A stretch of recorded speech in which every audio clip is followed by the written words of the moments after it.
ভাইপোই থাকবে, তৃণমূল কংগ্রেস এগিয়ে যাবে। আমি কাটোয়া বিধানসভায় জিতব।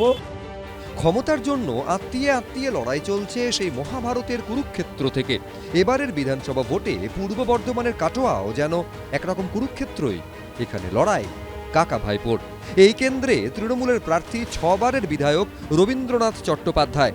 তার বিরুদ্ধে কংগ্রেস প্রার্থী করেছে রবীন্দ্রনাথ চট্টোপাধ্যায়ের ভাইপো রণজিৎ চট্টোপাধ্যায়কে। 6 বারের বিধায়ক রবীন্দ্রনাথ চট্টোপাধ্যায় এবার তৃণমূল কংগ্রেসের প্রার্থী।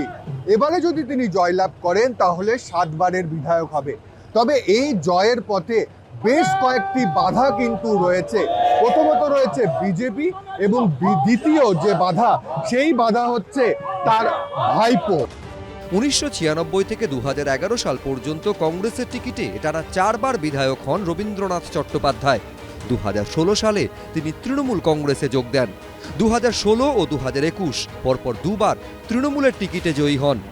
এবারও এই কেন্দ্রে তাকেই প্রার্থী করেছে দল, কিন্তু সেই লক্ষ্যে পৌঁছতে হলে হারাতে হবে নিজের পরিবারের সদস্যকেই। ভাইপোই থাকবে। আমরা তো দল করি, দলের নিরিখে তৃণমূল কংগ্রেস এগিয়ে যাবে। কংগ্রেসের ভোট একসময় ছিল, কিন্তু পরবর্তী দিনে কংগ্রেস নেতৃত্বের জন্য সাধারণ মানুষ তাদের থেকে মুখ ফিরিয়ে নিয়েছে। মানুষ তৃণমূলের ওপর ক্ষুব্ধ হয়ে বিজেপিকে ভোটটা দিত, বিশেষ করে কাটোয়ার মানুষ। আমি কাটোয়া বিধানসভায় জিতব, হাত চিহ্ন জিতবে। কাকা না ভাইপো নাকি অন্য কেউ, কাটোয়ার জনতা কাকে নির্বাচিত করবেন উত্তর মিলবে 4 মে। রানা দাস, এবিপি আনন্দ, পূর্ব বর্ধমান। বলছেন অফিসারদের বার্নল রেখে দিন, এত গরম পুড়ে যাবেন। কথাটার অর্থ কি? ভাষাটার অর্থ কি? ভোটের আগে তরজার তাপে ফুটছে রাজ্য রাজনীতি। নেতাদের গরমাগরম কথাও যেন ছেঁকা দিচ্ছে। এই আবহে বাগযুদ্ধে ঢুকে পড়ল বার্নল আর বোরোলিনো। ঘটনার সূত্রপাত দক্ষিণ কলকাতার জেলা নির্বাচনী আধিকারিক বা ডিওর নামে সোশ্যাল মিডিয়া অ্যাকাউন্ট থেকে করা একটি পোস্ট ঘিরে। 13 এপ্রিলের এই পোস্টে ভোটারদের নির্ভয় ও স্বাধীনভাবে ভোট দেওয়ার আবেদন করা হয়। একই সঙ্গে সেখানে অপরাধীদের উদ্দেশ্যে কড়া বার্তা দিয়ে লেখা হয়, হুমকিদাতা, গুন্ডা, দাগী অপরাধী এবং দুষ্কৃতীরা সাবধান। নিজেদের কাছে পর্যাপ্ত বার্নল ও বোরোলিন রাখুন, না হলে উত্তাপ এতটাই চড়া হবে যে আপনারা ভেতরে ভেতরেই দগ্ধ হবেন এবং সেটা সারা জীবন মনে থাকবে। 24 ঘন্টার মধ্যে এই নিয়ে সুর চড়ালেন মমতা বন্দ্যোপাধ্যায়। ভয় দেখাচ্ছে। কি ভয় দেখাচ্ছে? সার্কুলার আমার হাতে আছে। গরমে পুড়ে যাবেন, মানে ভোটের দিন। বলছেন অফিসারদের বার্নল রেখে দিন, এত গরম পুড়ে যাবেন। কথাটার অর্থ কি? ভাষাটার অর্থ কি? তার মানে অফিসারদের পুড়িয়ে দেবেন বিজেপিকে সাপোর্ট না করলে। সম্পূর্ণ অবাধ ও নিরপেক্ষ ভোট করানোর বার্তা দিয়ে দক্ষিণ কলকাতার জেলা নির্বাচনী আধিকারিকের করা পোস্টের শেষে লেখা হয়, যে কেউ আমাদের লক্ষ্য বাস্তবায়নে বাধা হয়ে দাঁড়ালে আইনের কঠোর ধারায় মোকাবিলা করা হবে, যেখানে বার্নাল বা বোরোলিন কোনোটাই কাজে আসবে না।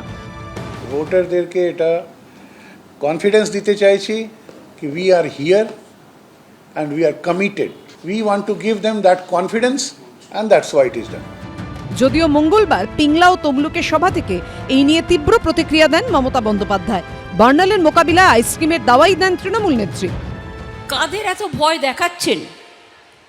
কাদের এত চমকাচ্ছেন? হিম্মত থাকলে সরাসরি মানুষের সাথে লড়াই করুন। যারা বলছে বার্নল দিয়ে পুড়িয়ে দেবো, বার্নল রেখে দাও, তাদের বিরুদ্ধে বলুন তোমাদের বার্নল দেবো না, তোমাদের আইসক্রিম দেবো, যাতে গরমকালে তুমি আইসক্রিম খেয়ে তোমার শরীরটাকে আইস রাখতে পারো, বরফ রাখতে পারো। তোমাদের সাথে আমাদের এইটুকুই তফাৎ। উনি তো ওরকম বহুবার সার্কুলার দেখেন আর উল্টোপাল্টা বলেছেন।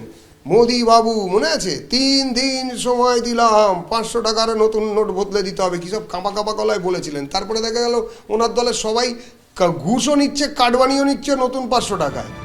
নির্বাচন কমিশন সূত্রে খবর, কেন এবং কি উদ্দেশ্যে এই পোস্ট করেছিলেন তা নিয়ে দক্ষিণ কলকাতার জেলা নির্বাচনী আধিকারিকের থেকে লিখিত রিপোর্ট চেয়েছেন রাজ্যের মুখ্য নির্বাচনী আধিকারিক। ভোটের প্রচারে ধারালো বাক্যবাণে প্রতিপক্ষকে রাজনৈতিকভাবে ক্ষতবিক্ষত করেছে সব দলই। শেষ অবধি ভোটের ফল কার ক্ষতে মলম লাগাবে সেটা বোঝা যাবে 4 মে। রুমা পাল, হিন্দোল দে ও আশাবুল হোসেনের রিপোর্ট, এবিপি আনন্দ। এবিপি আনন্দ, এগিয়ে থাকে, এগিয়ে রাখে।